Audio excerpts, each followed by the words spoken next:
Take control of your health.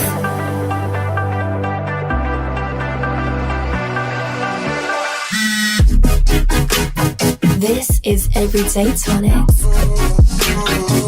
Hey beauties, did you know how important vitamin D is for you?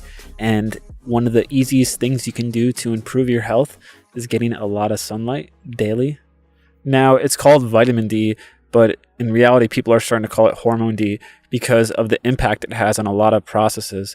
It even impacts your mood and your serotonin production. It impacts your circadian rhythm and is linked to a lot of things like heart disease, osteoporosis, so it's really important for your bones. But vitamin D from food and from milk is vitamin D2.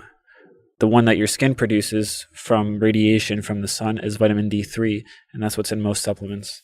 Now, the way it works is UVB rays, it's a type of radiation that causes your skin to produce vitamin D3 as a result of the radiation. Of course, the best source to get the vitamin D isn't through supplements, it's through sun. I would only take supplements, or I would recommend only to take supplements if you're not getting enough sun because of the work you do, or you're traveling, or just whatever. Just take it as an insurance. I wouldn't use it every day. Sunlight is still the best method. And just so you guys know, you should never, ever, ever, ever, ever use sunscreen. It is one of the most how they say common sense isn't so common? I don't get why you would want to put all these chemicals in your body just to stay out in the sun. Like, the best sunblock out there is just fucking clothes. Like, just put on a long sleeve shirt and a hat if you don't want to get burnt. Like, why would you put chemicals in your body? Your skin's the biggest organ and it absorbs everything. Like, you don't put shit on your skin and it just fades away. You absorb like 90% of it. It's almost like if I put those chemicals that were in the sunscreen in a glass of water and I was like, all right, drink this glass of water. Would you drink it? You'd be like, hell no, you're crazy. That's the same shit when you put on your skin. Anything you put on your skin is like taking it through your mouth. Probably worse because it's going straight into your bloodstream. You're just not tasting it, In sunscreen, there's nanoparticles, which are dangerous because that goes straight, it's absorbed through your skin. So that's that. And also, hiding behind a window, you won't get any of the UVB radiation that causes your skin to produce vitamin D. So you're not going to get vitamin D if you're behind windows. You have to be straight in the sun, baking, getting that high vibe. Now, I would recommend to do it at least a few times a week, depending on your skin tone. I like doing it every day, at least a little bit, because it's a time for me to meditate and to journal and to, put my day into action. The best time of day when the sun is strongest is from 10 a.m. to 2 p.m. That's when it's the most activities happening during the sun. And if you see it's not a cloudy day out and it's usually cloudy, take advantage of that.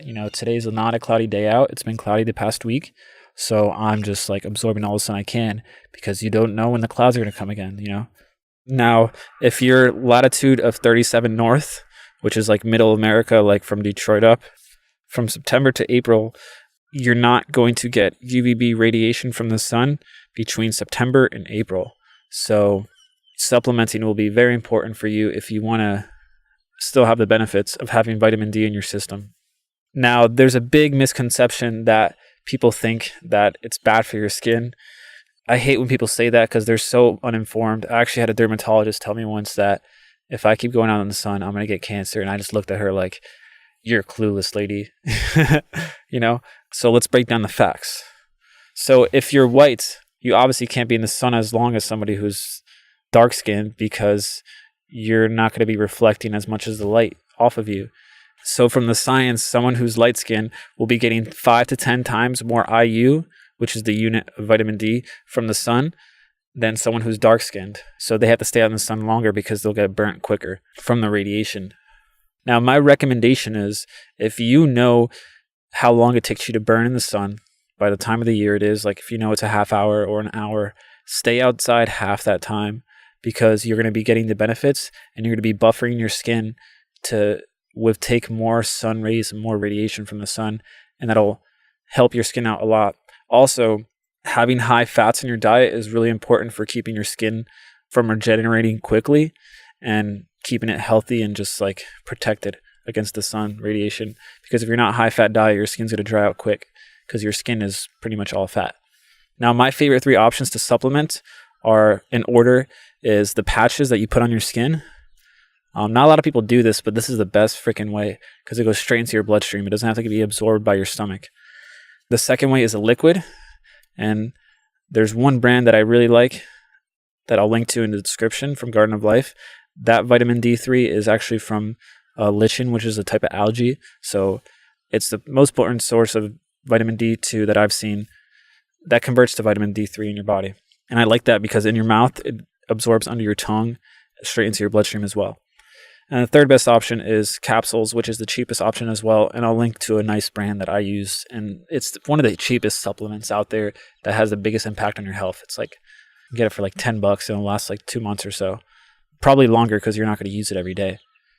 The amount I take is 5,000 IU a day, but that's so dependent on your age and, if you get blood tests and what your levels are at and how much sun you're getting. So I don't take that every day. I only take that probably once a week when I'm not getting sun, sometimes even less. But I'm not your doctor, of course. Do your own research. There's a really good website I'll link to called Vitamin D Council where they have all the data and all the science on how much you should be taking per day, depending on your factors. Now, something that's not talked about as well is the importance of the sun, the colors of the sun, the full spectrum, and its effect on your eyes and your pineal system and your whole hormone production. Because, well, first of all, sunglasses are horrible for your eyes. If you wear sunglasses because the sun hurts your eyes, then that's a big sign that your pineal is calcified, or you have parasites in your body that it's making you hurt. Like if it hurts you, the sun hurts your eyes, then that's a big sign that your nervous system is very weak, because your eyes are a direct extension of your brain and your nervous system. It's supposed to be utilizing that energy. That's the highest form of energy. There's people out there who sun gaze. You can look into it. There was one guy I forgot how long he fasted on the sun. I'll link an article to that. NASA even followed him for a little bit, and it was very interesting. Now you might think too, like, what am I going to do in the sun for?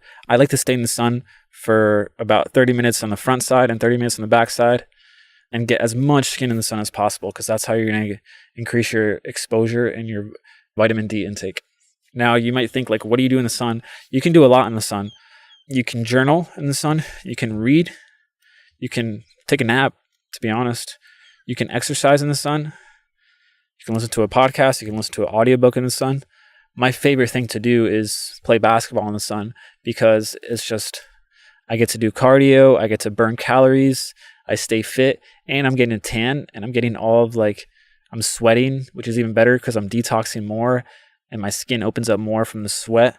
So that's my hack. You can go to the beach, jump in the water, which is really good, which is what I did today actually. And I feel really good right now. So all in all, that's the short and sweet version of why the sun's good for you. I'm not going to go too much deeper into it on how the sun is just a brain activator and how it actually it's the highest source of energy. If there was a God, I'm guarantee you the first thing he would make would be the sun, because that gives life to every other thing. It gives life to the planets. Without the energy from the sun, the planets wouldn't be fucking spinning. And without all this happening, the vegetation wouldn't grow, and then we wouldn't come. So the sun is the ultimate source of health from what I see. The sun and water. So that's why I made this one of my first episodes, because I wanted to kind of get the most important shit out there for you guys first.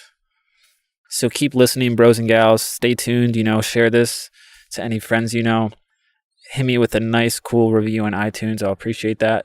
And give me some comments on what your struggles are and what you would like to hear, so I can help you guys out. All right, with that, peace out. This is Everyday Tonics.